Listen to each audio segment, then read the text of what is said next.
Okay, see. R.I.P. Nick. Shout out Nobody Media. R.I.P. I knew a chick who used to travel everywhere around Oz. She was hustling over male strippers with some mad bods, spending it every day to see them again. But little did she know she was gonna lose her best friend. Man's back at home, he must have feeling miserable. Would have been contemplating the inconsiderable, thinking to himself, why the fuck would she do this to me? I married her for used to love her unconditionally. Probably had a few drinks before he took his last breaths. Tied a noose around the neck, then took his last steps. His son comes home, heads out the garage shed. As he sees Hudson choking, no, please, he can't be dead. In the stiffer cipher's hand was a note that read, dear miss, I'm sorry but I had to do this. I did it because it's what you did, I couldn't resist.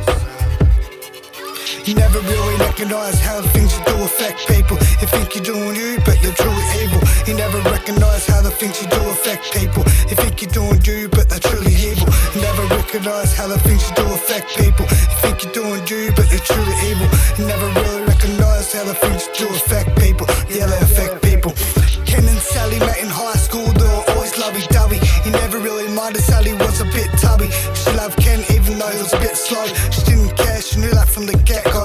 One night at a party they were drinking with friends. Sally got gifted a drink from a guy from these ends. Sally says thanks as she goes down thinking nothing of it. Minutes later Sally's sick and she starts to vomit. Ken's trying to comfort her, telling Sally she's okay. Ken tells her friend I'll be back, stay by side, don't go away. Ken's losing the plot now, trying to call the ambulance before he hits the number, figures out the analysis. He pushes through the crowd to find the guy he saw earlier. Ken screams out to come here, I'm a murderer.